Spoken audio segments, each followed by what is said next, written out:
ourselves up for a few questions. Hopefully you can hear me all right. Everybody hear okay? At approximately 9:30 a.m., officers of the Topeka Police Department were called to the 3500 block of Southwest Cary to reference a shooting call. Upon their arrival, they located two subjects who had been shot.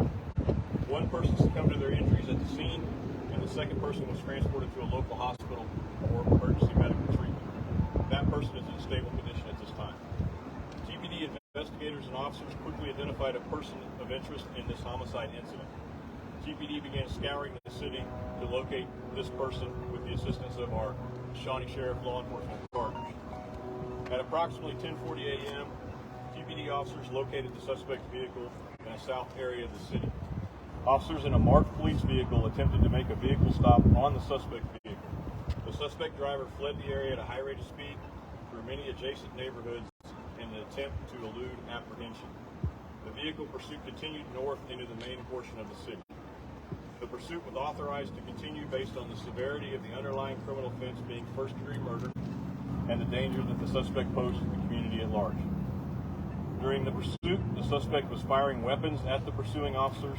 Those officers requested all available area law enforcement assistance to respond emergently due to their lives being in danger from the gunfire coming from the suspect vehicle. Area law enforcement officers from multiple agencies responded to that officer in danger radio call for assistance. The police pursuit entered downtown and eventually ended at Southeast 6th and Kansas. The suspect continued to fire weapons at the pursuing officers throughout the pursuit to its conclusion. Many police vehicles and one officer was struck by gunfire. That officer was taken to a local hospital for medical evaluation. He has since been treated and released. The suspect was injured in the previously denoted gunfire exchange with law enforcement. He was secured and then was transported to an ambulance to a local hospital for medical treatment. His injuries are listed as critical at this time. He is being guarded by law enforcement. He poses no additional risk to the community at this time. This was a chaotic episode that was the result of a violent suspect who displayed extreme indifference to life and safety of those within my community. His actions were without regard for anyone else other than himself. There has been a tremendous outpouring of support from the community to the police department, and I am grateful for all who have reached out. I am proud of the multi-agency professional law enforcement response that ended this threat to us all. Sorry. The Kansas Bureau of Investigation will be the lead agency on this critical incident investigation moving forward. We are aware of many civilian videos of this incident that have already been put out on social media and various media outlets, but I am requesting that the community members support their law enforcement investigations by providing those to the KBI investigators so that we can have a comprehensive viewpoint of this large-scale investigation. Shawnee County Sheriff Brian Hill also had personnel involved. Sheriff Hill and I have a great partnership, and I thank him for the support of his personnel in this critical time. Police officers from the city of Topeka sent out a radio call for assistance, and the Shawnee Sheriff deputies answered, and I am grateful for that. Sheriff Hill, is there anything that you want to say? No, these are just volatile situations, and officers are just dealing with individuals who are making up the rules and doing what they want.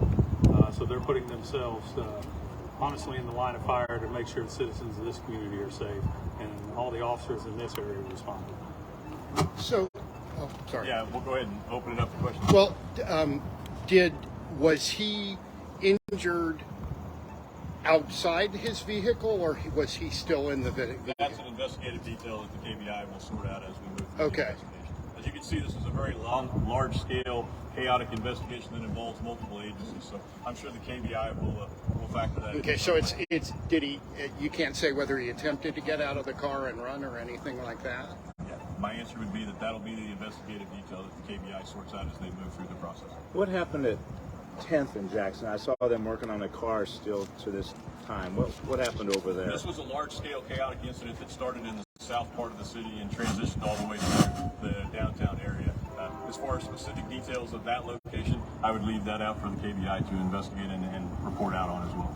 How many officers were shooting their guns over here? I can tell you that we have 9 police officers from the police department who are on administrative leave, And one from the sheriff's office. So total 10 were firing their weapon. Said that we have 9 officers on administrative leave, and they have 1 on there. The investigative detail about the number of people that fired is something that the KBI will continue to do. Number of shots? Are we talking 50, 60? Same answer as you know. That'll be the answer that the KBI determines as they process this entire large-scale scene that is over here just to our left. It's a massive crime scene at this point. There were exchange of gunfire, as we've alluded to, and those are kind of the investigative details that will lead to the KBI. So there, I mean, he's running down Kansas Avenue in his car, and as he's running down, he's firing at the officers who are pursuing him. I would tell you that is the information that he continued to fire his weapon at them throughout the pursuit. The lady, what going condition? off the road? That would be a question I guess you would have to ask him. The condition of I understand there was a lady. What was her condition? The passenger. Is that true? There was a lady inside the car? There was a second occupant of the vehicle that was transported to the local hospital for medical treatment. She's in stable, non-life-threatening condition. She had gunshots too, though? I wouldn't want to comment specifically on her injuries, as that's a medical issue. Do you all know the relationship between the passenger and the suspect is a he, right? Yes. The suspect is a he. The relationship would be determined by the KBI through the investigation. Were there any children involved? I think one video shows like there's a baby that they're shooting. There's like some sort of baby. I don't have any information about any children being involved in this at all. I mean, obviously it took place in a population dense downtown area, but not directly involved as far as the suspect vehicle. The police department went into walk-in reporting only not too long after this. Was that related to this incident? Yes, it was. I mean, it's obviously a lot of resources that were involved in the response to this incident and will be involved in the investigation. Out on Carey Street, were the victims one male and one female? That information I would have to provide for you. I believe that's accurate, but I say that with the caveat of that's preliminary information. I was more focused on the incident afterwards. Do you know the gender of the deceased homicide victim? I do not. I can get that information. Talk about the scene around here. We've got gunshots. We've got doors blown out and all. I guess we're lucky there wasn't just the regular bystander walking around involved with that. Talk about that, how lucky we really were on this. No, I agree with that wholeheartedly, and I think Sheriff Hill does too. This could have been a lot higher count as far as casualty and even fatality. That's exactly what I'm talking about when I'm saying I'm proud of the multi-agency professional law enforcement response. But you're right. In this kind of setting downtown, there's an element of luck when somebody takes this kind of indifference and brings this kind of violence to our community. Remind me what time this all started. What time you? Sorry. Well, the shooting incident was right around 9:30. It was all this morning at 9:30, and then we had the suspect vehicle pursuit was right around 10:30 approximately. All between the homicide investigation starting in the early morning hours around 9-ish, 9:30, and culminating in the apprehension of the suspect person of interest and the critical incident with the officers involved here at this occasion. And you don't have any information on what the shootings were about, or the release said the relationship with the victim there was domestic in nature. What? I would stand by that statement, but I don't have any additional information to provide at that point. We obviously have a homicide investigation that's ongoing at this time too. That is a point of clarification. The police department will be continuing as the lead agency for the homicide investigation, and the Kansas Bureau of Investigation will be pursuing the officer-involved shooting investigation. Do you know how many crime scenes were established where shots were fired? One big long one would be my guess as far as that goes. I mean, it depends on whether you look at them as separate locations or one continuous. I have a tendency to think that you can call it a crime scene from where the pursuit started all the way to where it concluded, which is a big portion of the city. A little earlier, we saw a gray car. It looked gray to me up against a fire hydrant. Was that the suspect's vehicle? That would be an investigative detail that the Kansas Bureau of Investigation will line out later. Talk about the officer that was shot again. Whereabouts was that over here? Over there? Talk about where and what we can know about the injury or all the above. The officer was wearing the departmentally approved vest, and that's where that took the majority of the impact of the round. As far as giving you the specific location, I think you know the answer to that's going to be that'll be part of the investigative details. But The vest did save the officer from more serious injury than what he had, and we're very thankful for that. And we're also thankful that we didn't have any other officers or citizens in this community injured in this incident. The officer was shot once. Yes. Could you talk a little bit about the efforts made by law enforcement to keep people safe in the downtown area during this? I think the efforts of law enforcement was to get the suspect into custody.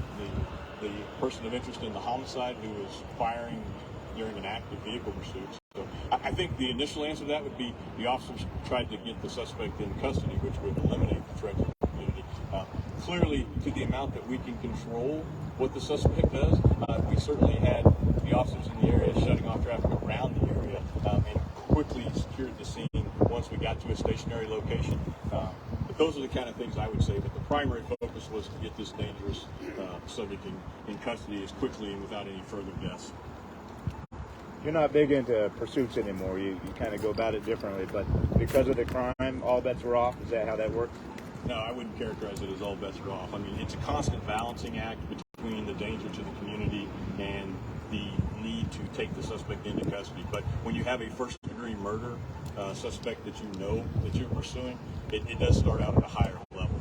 And that's clearly what it was here. The process was followed, the procedure was followed, supervisors were constantly monitoring it as it was going forward, but it is an unusual situation for us to get into a vehicle pursuit with a homicide suspect and know that from the very beginning, which is what we did here.